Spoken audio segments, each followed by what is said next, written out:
कराची में एक शख्स ने कुर्बानी के जानवर ख़रीदे 2-4-5 लाख रुपए के, गायें बकरे ये सारी चीज़ें। ईद का दिन आया, वो गाय काटने लगे, पता लगा गाय भागी, कसाई को भी पेल दिया, वो जी कोई पड़ोस का बच्चा था उसको भी हिला दिया, वो जी गाड़ियाँ खड़ी थी 2-4-5 करोड़ की उसको भी तोड़ दिया, शॉपिंग सेंटर में घुस गई उधर तोड़ फोड़ कर दी। सवाल ये है कि कौन जिम्मेदार है, हु इज़ लाइबल? तो भाई ज़ाहिर है गाय जिम्मेदार है यार, वो भागी क्यों? उसी की जिम्मेदारी है ना, और किसकी जिम्मेदारी है? अच्छा, आपको क्या लग रहा है मैं फ़र्ज़ी बात कर रहा हूँ? नहीं, आप ये बहुत सारी वीडियोस देखते रहते हो और हम हमेशा से देखते आ रहे हैं। अच्छा, और मेरे दिमाग में अचानक ये टॉपिक आया, ये जो लाइबिलिटी का, और इसी पे मैं बात करने जा रहा हूँ कि ये एक बहुत बड़ी इंडस्ट्री है जो बाकायदा टैप हो सकती है पाकिस्तान में, सही है ना, बड़ी इंडस्ट्री है, और वो है लाइबिलिटी इंश्योरेंस। देखिए, सबसे पहले तो ज़रा कॉन्सेप्ट को थोड़ा समझें कि जब ये कुर्बानी का टाइम आता है तो ये इतना मासूम जानवर, ये गाय जो है ना, ये बहुत मासूम जानवर है, इसको आखिर तक ये नहीं पता होता कि इसको काटने वाले, इतना मासूम जानवर है ये, लेकिन उसके साथ ही बहुत पावरफुल भी है, ताकतवर भी है। और ज़ाहिर है जब एक शख्स किसी की जान ली जा रही हो तो पूरी कुव्वत के साथ भागेगा ना भाई। अब सामने क्या भाई, ये मालिक है, और मैंने तो तेरे पैसे दिए हैं और तू भी है, इसको भी पेल दे भाई, कुछ नहीं, उसने तो एक पैर मारना है, बंदा गया, सही है ना, बेटा गया, गाड़ी गई, शॉपिंग सेंटर में मैंने देखा एक वीडियो, शॉपिंग सेंटर में घुस गई है गाय, सही है ना। अच्छा, और बाकायदा आप देखें फ़न ये हो रहा होता है कि शाम में बच्चे लेके निकले होते हैं, कोई कुछ, और हमेशा से ज़ाहिर ये चीज़ें होती आ रही हैं। लेकिन जो मेरे दिमाग में सवाल आया वो आया लाइबिलिटी इंश्योरेंस का, कि लाइबिलिटी ये लाइबल कौन होगा? तो क्या जो मालिक जो इतना पावरफुल जानवर लेके आ रहा है, क्या वो उसने इंश्योरेंस ले रखी है? क्योंकि अगर ये गाय भागी और इसने पड़ोसियों के करोड़ों रुपए के घर वर आगे पीछे पेल दिए तो फिर कौन जिम्मेदार होगा? तो ऐसी कोई इंश्योरेंस का वैसे तो कोई कॉन्सेप्ट है ही नहीं। अच्छा, जो कसाई आता है क्या वो इंश्योर्ड होता है? हाँ, वो तो हम बोलते हैं खिलाड़ी और अनाड़ी, लेकिन जो खिलाड़ी भी होता है, अनाड़ी की तो बात ही नहीं करनी ना, उसके बारे में तो कोई बात ही नहीं हो रही, बरसाती मेंढक की तो। लेकिन जो खिलाड़ी होता है क्या वो क्वालिफाइड होता है? क्या इसकी कोई क्वालिफिकेशन उसने ली हुई है? क्या उसके पास कोई लाइसेंस है, कोई सर्टिफिकेशन है? हाँ, और क्या वो इंश्योर्ड है?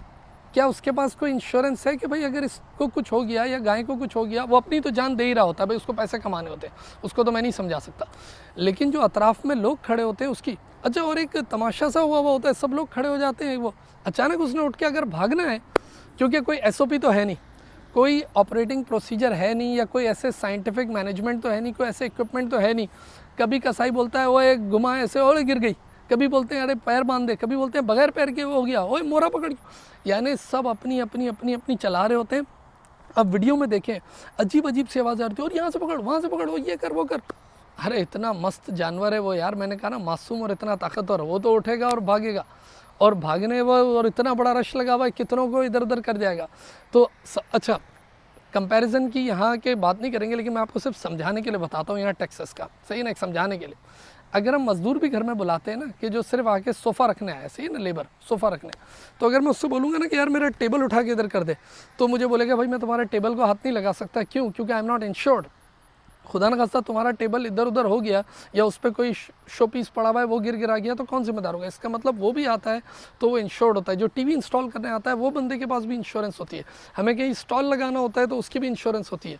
ये घर है, इस घर की भी इंश्योरेंस लेना ज़रूरी है, क्योंकि लकड़ी के घर है, आग वाग लग जाए, पड़ोसियों के घर की पेमेंट कौन करेगा? हर चीज़। अच्छा, गाड़ियों की बात करें जब आप ड्राइव करते हैं तो यहाँ टेक्सास में अगर मैं अपनी गाड़ी की, खुद की गाड़ी की इंश्योरेंस ना लूँ वो चलेगा, जिसको कहते हैं कॉम्प्रिहेंसिव इंश्योरेंस, लेकिन मुझे थर्ड पार्टी इंश्योरेंस लेके रखनी है, क्योंकि जब मैं रोड पे निकल रहा हूँ अगर मैंने किसी को मार दिया तो उसकी पेमेंट कौन करेगा? तो वो यहाँ मैंडेटरी है। तो अगर तो ये एक बड़ी इंडस्ट्री है, यानी पाकिस्तान में भी देखो ना गाड़ियों की इंश्योरेंस सब लेते हैं, तो क्यों ना गाय बकरे की भी इंश्योरेंस हो? भाई बुरा ना मानिएगा, वहाँ से आप लोग शुरू हो जाएंगे, ये तो और महंगी बातें कर रहे हो, क्या कर रहे हो? मैं तो सिर्फ आपको रिस्क मैनेजमेंट की बात आ रहा हूँ कि एक गाय, अच्छा एक बहुत बड़ी इंडस्ट्री भी हो जाएगी ना, फिर एक बहुत बड़ा बिजनेस भी तो ग्रो हो जाएगा, कि भाई जो भी गाय लेके आएगा या तो फिर वो थर्ड पार्टी किसी को दे दे, कि भाई वहाँ पर वो सारे स्लॉटर, आप बड़े अच्छे अच्छे स्लॉटर हाउस वगैरह बन गए और बहुत अच्छा काम कर रहे हैं। लेकिन अगर जो लेके आएगा उसको फिर इंश्योरेंस भी लेनी होगी, और इंश्योरेंस भी कई मिलियन की लेनी पड़ेगी, क्योंकि अतराफ़ में घर हैं, गाड़ियाँ हैं, लोगों की जानें, सारी चीज़ें। लेकिन ज़ाहिर है आपको पता है कि ये मैं आइडियल वर्ल्ड की बात कर रहा हूँ, ये इतना आसान है नहीं कि भाई इंश्योरेंस होगी, ये मैं ऐसे ही बस बात करूँ। मैंने आपको एक कॉन्सेप्ट देना था वो दे दिया। लेकिन अब एक रिस्क मैनेजमेंट वाला पॉइंट, अगर मैक्रो लेवल पे नहीं हो रहा तो क्या हुआ? अगर गवर्नमेंट नहीं करेगी तो क्या हुआ? आप खुद तो ज़रा सोचें। मैं कभी कभार बड़ा हैरान होता हूँ, और यानी अब तो देख के मैंने कहा ना ये वीडियो मेरी, अब आज तक मुझे भी ख्याल नहीं आया था, अब जाके मुझे ये समझ आया कि यार 30 करोड़ रुपए का बंगला है, 30-40 लाख की वो गाय बकरे ला के रखे हुए हैं, और कसाई जो आए हैं वो आपको मैंने अभी कहा कि वो अनाड़ी हो या खिलाड़ी हो, उससे कोई फ़र्क नहीं पड़ता। और अफसोस ये होता है कि वो उसके सामने खुद खड़े हो जाते हैं, सही है ना, ना उसके कोई पैर बंधे हुए, ना कोई चीज़, ना मैंने अभी आपसे कहा ना कोई SOP है। यानी बंगले का मालिक खुद बाहर खड़ा हुआ है, सारी दौलत जायदाद सब लेके, अगर वो उठ के उसने एक किक मार दी, सब गेम ओवर हो गई, सब खत्म। अपने बच्चों को सामने ला के खड़ा किया हुआ है, गाड़ियाँ खड़ी की हुई हैं, फैमिली बाहर खड़ी हुई है, यानी टू मच रिस्क यार, टू मच रिस्क। इतना अनाड़ी पना लोग कर रहे होते हैं। इसी तरह अच्छा लोग वो जो बच्चे लेके रोड पे निकल रहे होते हैं, उनके साथ सब लेके निकले हुए होते हैं। अरे भाई आपके बच्चे की जान बहुत कीमती है, वो तो बेचारा मासूम जानवर है, उसको तो सब छेड़े, पहले ही वो बेचारा गांव से शहर में आके घबराया हुआ है, इधर उधर भाग जाएगी। तो ज़ाहिर है बीच में कोई भी आएगा, वो ऐसा तो नहीं है कि कोई उसने वफादारी है कि यार ये मेरा मालिक है, मैं इसको नहीं पेलूंगी या मैं कोई ये नहीं करूँ। उसने तो बस भागना है अपनी जान बचा के। तो मैंने अभी आपसे कहा कि वो मासूम तरीन जानवर है, सही है ना। तो अपना बहुत ज़्यादा इसमें ख्याल रखें, यानी ये बहुत बड़ी रिस्क मैनेजमेंट इसमें, यानी फाइनेंशियल भी, और आपकी सबसे बड़ी बात है पर्सनल लेवल पे ह्यूमन लाइफ। कसाई को तो हम क्या बोलें भाई, वो तो उसने तो ऐसा लग रहा होता है, वो लोग तो अपनी बेचारे जान दे, कभी कोई ज़ख्मी हो रहा है, किसी की जान जा रही है, सब।